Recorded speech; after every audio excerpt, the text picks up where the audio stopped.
दोस्तों, स्वागत है आप सबका हमारे YouTube मंच पर। चलिए हम आप सबको एक प्यारी सी कहानी सुनाते हैं। यह कहानी परियों की कहानी है। कहानी का शीर्षक है दयालु हृदयवान। दोस्तों, इससे पहले कि हम आपको कहानी में ले चलें, आप हमारे चैनल को सब्सक्राइब करें और वीडियो को लाइक कर दें। आपके सब्सक्राइब एवं लाइक से हमें मोटिवेशन मिलता है और हम आपके लिए ऐसी ही अच्छी वीडियो लेकर आते हैं।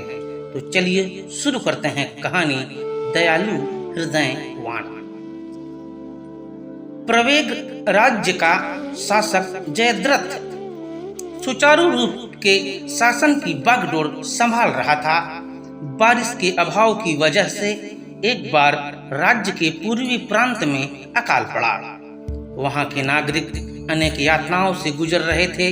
उनके प्रतिनिधियों ने आकर वहां की दुस्थिति का विवरण राजा को दिया। जयद्रथ ने धन व वस्तुएं देकर उनकी सहायता की, फिर भी नागरिक अकाल के बारे में खबरें भेजते रहे। अकाल, बाढ़ या महामारी रोगों के कारण कभी कभी जनता को अति कष्ट सहने पड़ते हैं। उन समस्याओं का सामना धैर्य के साथ करना चाहिए।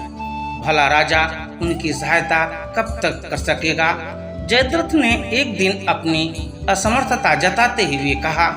पर महामंत्री ने उससे कहा, प्रभु, जहाँ समस्या होती है वहीं परिष्कार का मार्ग भी होता है। आप स्वयं वहाँ जाएं और परिस्थिति को जानेंगे तो अच्छा होगा। जयद्रथ ने ऐसा ही करने का निश्चय किया, पर राजा बनकर जाने पर तो वहाँ के प्रतिष्ठित लोग उसे घेर लेंगे। सामान्य लोग शायद उनका दर्शन कर ही नहीं पाएंगे। इसलिए बहुरूपिया बनकर वह वहाँ गया और नगर में घूमने लगा। वास्तव में वहाँ का अकाल भीषण था।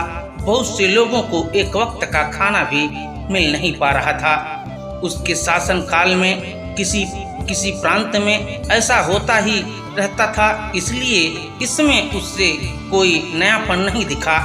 जिसने जयद्रथ से मिलता था उनसे वह कहा करता था, मैं परदेसी हूँ। हमारे देश में भी कभी कभी लोगों को ऐसी दुखी स्थिति का सामना करना पड़ता है, पर हमारे नागरिक इस पर हो हल्ला नहीं मचाते। वे मिलजुल कर काम करते हैं, कड़ी मेहनत करते हैं और कष्टों को दूर भगाते हैं। परंतु लगता है कि आप लोग इस प्रकार का कोई प्रयत्न ही नहीं करते। व्यंग भरे स्वर में उसने कहा। इस पर वहाँ के नागरिकों को ठेस पहुंची। उन्होंने कहा, तुम परदेसी हो, इसी कारण हमारे कष्टों को समझ नहीं पा रहे हो। तुम्हारे हृदय में मात्र के लिए भी हमारे लिए दया सहानुभूति नहीं है। मैंने जो कहा सच है। तुम्हारे महाराज भी यहाँ आएंगे तो वे भी यही कहेंगे। बहुरूपिया जयद्रथ ने कहा। वहाँ इकट्ठे हुए नागरिकों में से एक ने क्रोध भरे स्वर में कहा, अपने महाराज का रवैया देखते हुए लगता है कि तुम सच कह रहे हो। कष्ट झेलने वाले ही समझ पाते हैं कि कष्ट क्या और कैसे होता है। जो गुणनिधि जैसे दयालु हृदय के होते हैं उन्हीं की समझ में यह बात आती है। तुम्हारे जैसा आदमी भला क्या समझे।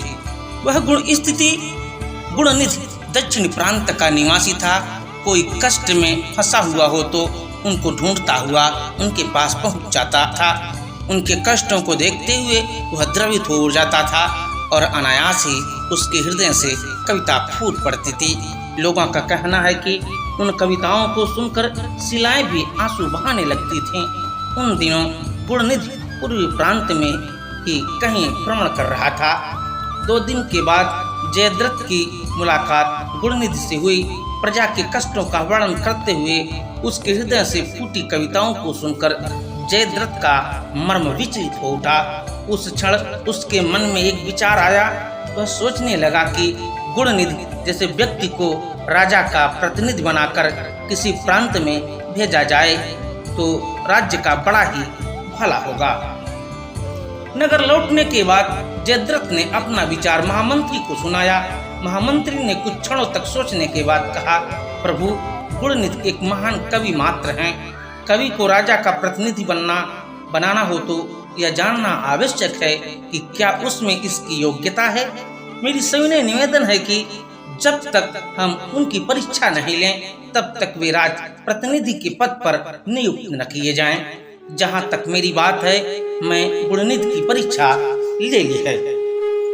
आप अपनी तृप्ति के लिए एक और बार परीक्षा लेनी होगी तो ले लीजिए, इसमें मुझे कोई आपत्ति नहीं, पर इसका प्रबंध आप ही को करना होगा। जयद्रथ ने कहा। महामंत्री ने कहा, हाँ कह दिया। गुणनिधि को निमंत्रण भेजा गया। महामंत्री ने उसके रहने का अच्छा इंतजाम किया। एक दिन के बाद राजा और महामंत्री उससे मिलने अतिथि गृह में आए। गुणनिधि ने विनय पूर्वक उन्हें प्रणाम किया और जानना चाहा कि उसे किस काम पर यहाँ बुलाया गया है।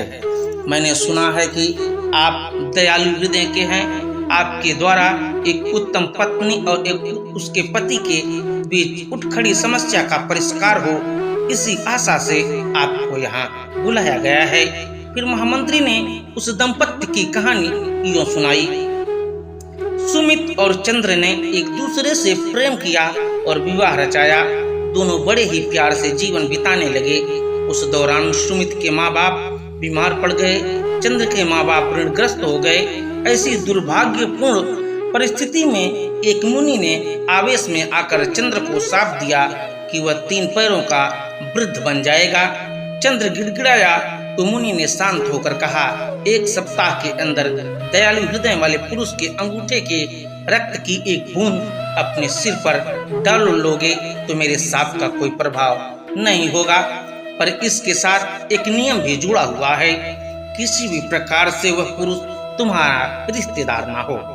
यह कहानी सुनते ही गुणनिधि विचलित हो गया।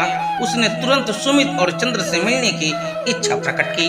महामंत्री उसे और महाराज को अपने साथ खपरेल वाले एक छोटे घर में ले गए। गुणनिधि ने चंद्र से मिलकर बातें की, फिर उस परिवार की दुस्थिति पर एक कविता सुनाई जिसे सुनकर पत्थर भी पिघल जाए। महाराज और महामंत्री को यह अच्छी तरह से मालूम था कि दंपत्ति की कहानी कल्पित मात्र है, फिर भी उस कविता को सुनते हुए उनकी आंखों से अनायास आंसू छलक पड़े। गुणनिधि ने उस पति पत्नी से कहा, इस संसार में सामान्य लोग सुख भोगते हैं, कष्ट झेलते हैं। बड़े लोग, क्योंकि भगवान ने उन्हें अपनी परीक्षा योग्य चुना। कोई भी स्थिर रूप से कष्ट नहीं सहता। जिस प्रकार से शाप देने वाले मुनि ने मुक्ति का मार्ग सुझाया, उसी प्रकार भगवान भी निश्चित अवधि के अंदर किसी दयालु हृदयवान को आपके पास भेजेंगे। फिर यही अर्थनिहित कविता सुनाई। यह सुनकर राज जयद्रथ ने महामंत्री को आश्चर्य भरे नेत्रों से देखा। फिर तीनों वहां से निकल पड़े।